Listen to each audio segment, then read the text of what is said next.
Halo semuanya, gue Billy, dan di video kali ini gue bakalan nge-review film yang baru aja gue tonton guys. Kalian ada yang masih ingat sama film Talk to Me? Film yang digarap oleh rumah produksi A24 pada tahun 2022 ini sangat sukses ya dalam memikat hati para penontonnya. Filmnya ini memiliki suasana yang cukup unik ya di dalamnya, memperpadukan hal mistis di era modern seperti sekarang ini dengan kehidupan anak remaja yang membuatnya semakin menarik.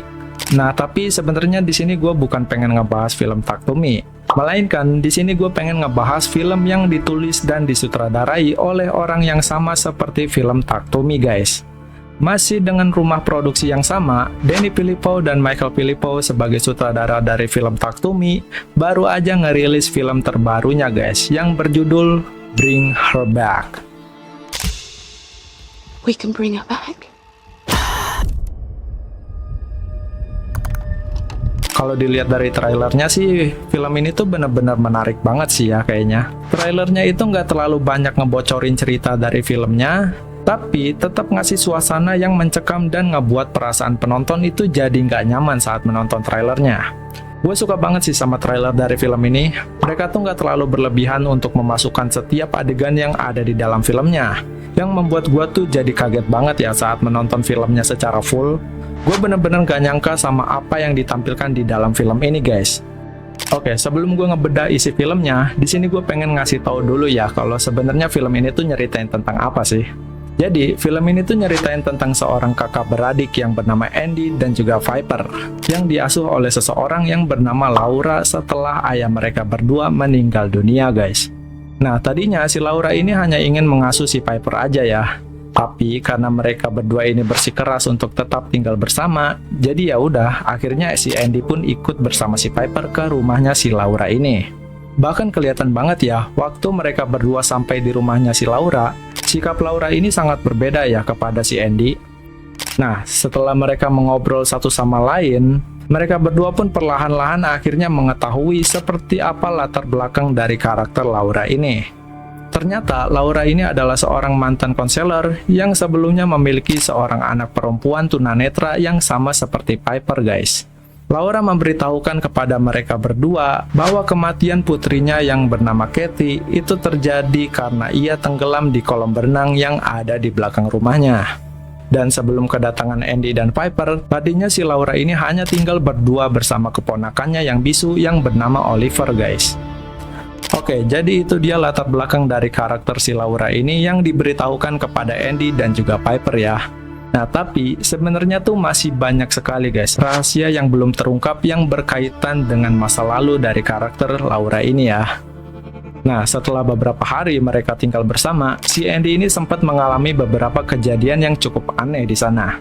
Di sini gue nggak mau ngasih tahu kejadian seperti apa yang akan dialami oleh karakter Andy dan Viper ini ya, karena hal tersebut tuh bener-bener sangat mengejutkan dan di luar nalar banget guys. Gue pengen kalian bisa menikmati filmnya dengan utuh tanpa tahu apa yang akan terjadi di dalam film ini ya. Oke, kita lanjut ke ceritanya sekarang. Setelah beberapa hari mereka berdua tinggal bersama si Laura, Andy ini mulai menyadari sikap Laura yang semakin kesini tuh semakin aneh guys. Bahkan bukan cuma Laura, tapi keponakannya yang bernama Oliver juga, itu tingkah lakunya benar-benar aneh banget guys. Sampai suatu ketika, si Andy ini benar-benar sudah muak banget sama tingkah laku si Laura ini. Kayak seakan-akan si Laura ini seperti ingin memecah belah hubungan persaudaraan Andy dengan si Piper guys. Nah, karena dia takut terjadi sesuatu kepada adiknya, akhirnya Andy pun memberanikan diri untuk pergi ke kantor polisi seorang diri dan melaporkan semua hal yang mereka alami selama mereka tinggal bersama si Laura guys. Oke, mungkin segitu aja cerita yang bisa gue kasih tahu ke kalian untuk film Bring Her Back ini. Gue nggak mau ngasih tahu apa yang akan terjadi selanjutnya, karena di sana tuh akan terdapat sebuah plot twist yang benar-benar sangat mengejutkan guys. Yang hal tersebut tuh sangat berkaitan dengan karakter Laura, Piper, Oliver, dan juga anak perempuan Laura yang sudah mati yang bernama Kathy. Untuk keseluruhan, gue cukup suka ya sama cerita dari film ini. Walaupun ada beberapa hal yang belum jelas di dalam film ini, tapi seenggaknya gue masih bisa mengerti sih sama cerita yang ingin disampaikan oleh filmnya guys. Oke, untuk dari segi teknis, menurut gua film ini mempunyai visual yang cakep banget ya. Film ini berhasil membangun suasana yang mencekam dan perasaan yang membuat kita nggak nyaman saat menontonnya. Film ini mempunyai sinematografi yang bagus banget, banyak banget pergerakan kamera yang keren di dalam film ini, yang hal tersebut sangat berhasil untuk menciptakan suasana yang sunyi dan menegangkan. Selain itu, film ini juga sangat berhasil untuk menyampaikan inti cerita dari filmnya dengan menggunakan pergerakan kamera yang cukup baik di dalamnya. Selain pergerakan kamera yang cukup baik, gue juga suka banget sama teknik pengambilan gambar yang terdapat pada film ini. Pengambilan gambarnya itu cukup berhasil untuk menyampaikan narasi dan emosi kepada penontonnya dengan sangat baik, dan juga pengambilan gambar di dalam film ini itu sangat berhasil dalam mengontrol fokus pada setiap adegan yang ada di dalam filmnya. Yang hal tersebut tuh dapat mengarahkan para penontonnya ke elemen-elemen penting yang ada di dalam sebuah adegan. Selain itu, gue juga suka banget bagaimana cara mereka membuat kita merasakan hal yang sama seperti yang dirasakan oleh si Piper ini. Pokoknya nanti tuh bakal ada beberapa adegan yang dimana adegannya itu berfokus kepada karakter si Piper guys. Nah tapi mereka tuh membuat seluruh pandangan yang ada di sekelilingnya itu menjadi blur. Yang hal tersebut tuh membuat kita menjadi kebingungan sendiri saat menontonnya. Sama seperti Piper yang dimana dia adalah seorang tunanetra, kita benar-benar dibuat penasaran sebenarnya apa yang sedang terjadi di tempat tersebut. Sumpah gue suka banget sih sama adegan seperti itu di dalam film ini. Karena dengan visual yang seperti itu, kita sebagai penonton sangat berhasil dibuat penasaran dan ketakutan sendiri saat menontonnya. Film ini benar-benar pinter banget sih dalam memberikan kengerian yang ada di dalam filmnya melalui gaya visual yang cukup cerdas di dalamnya. Sebenarnya ini tuh bukan film tentang hantu, tapi film ini tuh sangat berhasil memberikan kita perasaan yang gak nyaman saat menontonnya. Selama gue nonton film ini, gue berhasil dibuat takut oleh tingkah laku si Laura yang sangat aneh terhadap anak-anak asuhnya. Saat gue nonton film ini, gue langsung keinget sama salah satu film horor yang berjudul The Visit guys. Karena gue ngerasa kedua film itu tuh memiliki kengerian yang cukup mirip ya di dalamnya. Dimana rasanya tuh kita kayak seperti dikurung di sebuah penjara yang terisolasi dan hanya tinggal menunggu waktu aja sampai kita tuh menjadi gila. Nah, mungkin seperti itulah gambaran yang bisa gue kasih tahu ke kalian untuk kengerian yang ada di film Bring Her Back ini. Film ini berhasil memberikan kengerian di sepanjang durasi filmnya dengan cara yang gak biasa, bahkan adegan-adegan yang menyenangkan dan terkesan biasa-biasa aja, itu bisa jadi sangat menyeramkan di dalam film ini. Kita ambil contoh aja, itu saat si Laura bermain hujan-hujanan di halaman belakang rumahnya bersama si Piper. Nah, mungkin itu tuh terlihat cukup menyenangkan ya. Nah, tapi ketika kita sudah tahu maksud tertentu dari karakter si Laura ini, pandangan kita terhadap adegan tersebut tuh akan menjadi berbeda guys. Dimana kita akan dibuat ngeri dan panik sendiri saat menonton adegan tersebut. Jangankan ngelihat mereka main hujan-hujanan, ngelihat si Laura menyentuh lengan si Piper aja, itu tuh perasaan gue langsung ngeri sendiri saat menontonnya. Film ini tuh bener-bener jenius banget sih dalam menyampaikan kengerian yang ada di dalamnya. Di awal film mungkin kita masih bisa berpikir positif tentang film ini.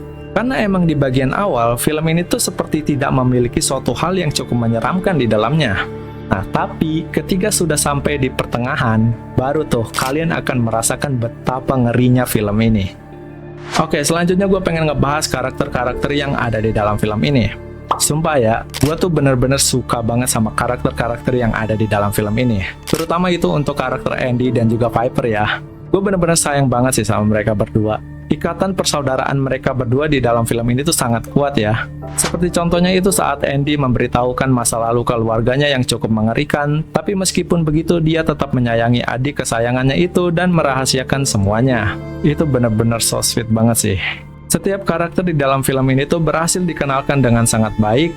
Banyak sekali detail-detail menarik yang sangat berkaitan dengan latar belakang setiap karakter yang ada di dalam film ini.